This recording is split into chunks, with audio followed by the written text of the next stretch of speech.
What's up guys, Vape here, and today I'm going to do a long overdue review of the Atmos Boss Vaporizer pen. Now I've already done a review of the Atmos Orbit and the Atmos Transporter, and the Boss was the third one left. I was a little bit skeptical about the Boss at first just because I hadn't seen it in person. It looked very similar to the Atmos RX, and that led me to believe that it wasn't a true vaporizer. Luckily, I finally bit the bullet, got a Boss vaporizer, and I can say it is in fact a true vaporizer. So this makes Atmos' third true vaporizer. Now, in my review of the other two, I mentioned how the Orbit and Transporter were basically the same device, just a different shape. But it's a different story for the Boss. The Boss is very different in several ways. I'll explain exactly how, give you some pros and cons, and then do a demonstration so you guys can see how it performs for yourself. First, let's take a quick look at the Boss up close and personal. I think it has a pretty cool design, nice pattern there, sort of sets it apart from the other vaporizers out there. And overall, it's just what you expect from, the RX, it's a very similar shape and design there. Again, this is a true vaporizer, so there's no need for glass screens or mesh screens or anything like that. If we look at what comes inside the box, it's the usual suspects as always. They have an instruction manual. They have a spare rubber button, so I guess if anything goes wrong with yours, if it sort of gets out of funk, you can just replace it here. And then, of course, a charging wall plug adapter, a USB adapter for the battery itself, a packing tool, and a cleaning brush. What I want to do now is compare the Boss to the other two devices. So I have an Orbit here and an RX. So first let's start with the Orbit, since they're both true vaporizers, and you can see what the differences are. The first thing you'll notice is the difference in size. The Boss is, considerably more narrow in diameter than the Orbit, and that's just going to make it a little more portable, fit in your pocket a bit easier. It's definitely more in line with what the RX size is. That's the first big difference. I'm going to compare all three. You can see RX and Boss. The Boss is a little bit bigger, but the overall size is pretty similar. And if you look at the Orbit, it gets considerably larger there. The next thing we need to take a look at is the heating chamber.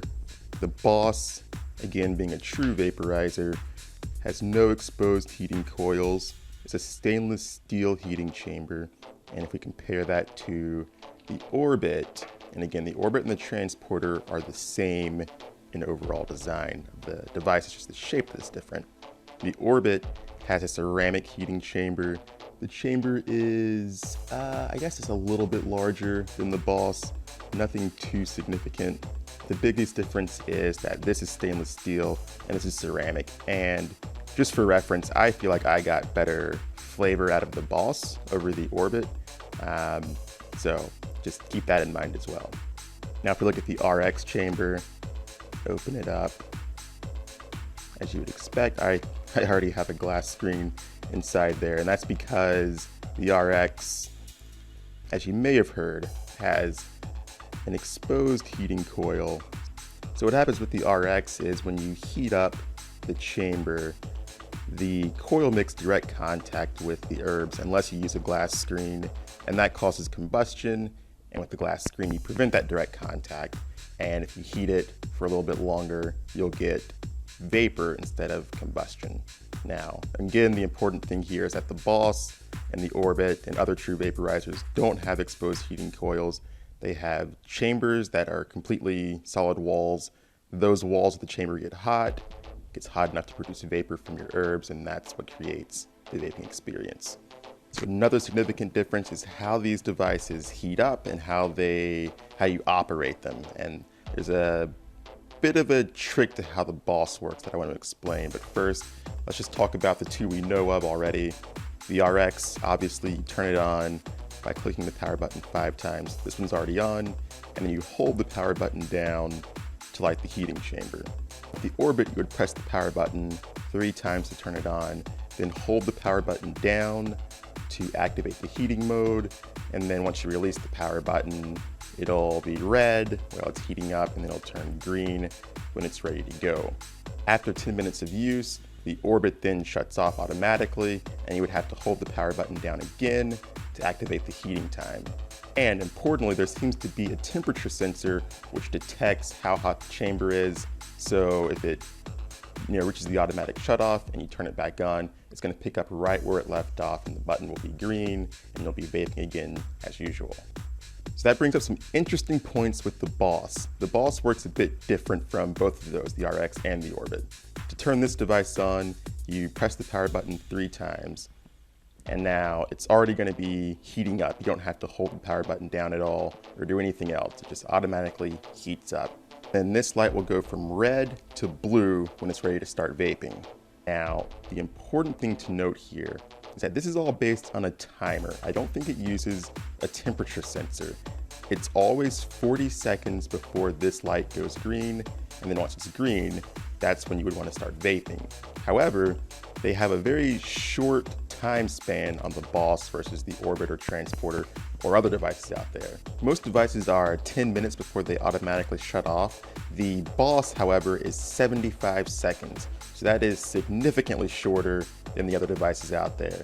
And what I've seen some people comment is that, that's not long enough to really get going. I mean, you can get, 3 or 4 puffs before it really runs out on you, depending on how quickly you're inhaling and how often you're inhaling. But the thing to remember is this is based on a timer again. So even if it shuts off after, it's going to be just under 2 minutes, you can still turn it right back on and pick up right where you left off. Now what's going to happen, and I'll just demonstrate here by turning it off.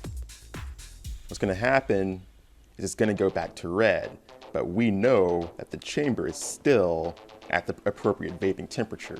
So you can go ahead and keep vaping because this isn't based on a temperature sensor again, it's just a timer. So it's already heating up, the chamber is already hot, and even though this isn't green yet, or blue, my bad, even though this isn't blue yet, you can go ahead and start vaping.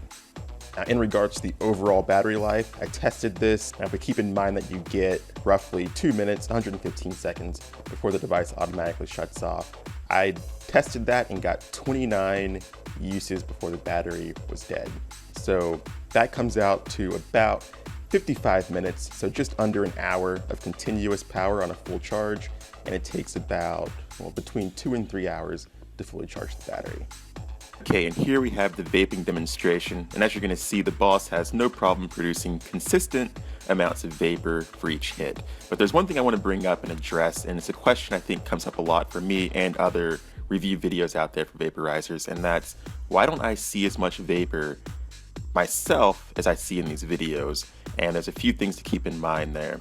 One thing is, the longer you hold in the vapor, the less you're going to exhale because it's getting absorbed into your body. So you can see on this hit, I hold in much longer than the other hits where I'm just exhaling almost immediately to just show you how much vapor you're getting. But more important than that, and more important than how dry your herbs are, how much you grind them, is the simple fact that it's a matter of perception. If you are looking at someone exhaling a vaporizer from a side angle with a black background, it's going to show up a lot more than if you're exhaling and seeing it yourself just from your own head-on perspective. For instance, when I'm doing these videos, it doesn't really look like I'm exhaling that much vapor. It's only when I review the videos that I notice, oh, okay, this device is putting out some extremely visible vapor. Another thing I want to point out, I just wanted to show you guys that the concept and theory I brought up earlier is correct. This is on a timer, even though the light is indicating red and that it's not ready to vape, I'm still getting consistent vapor hits regardless.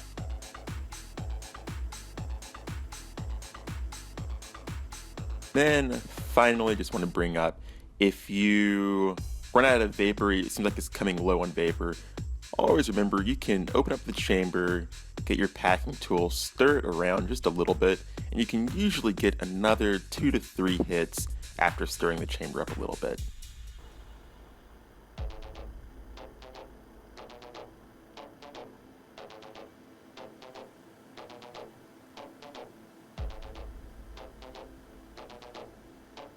Those are my thoughts on the Atmos Boss Vaporizer. Hopefully that helps you guys decide if it's the right one for you or not. And we do have this product available at vapethatstore.com, so as always you can head there to purchase it. And for more reviews, tips, and demos, always stay tuned to this YouTube channel. We'll see you guys next time.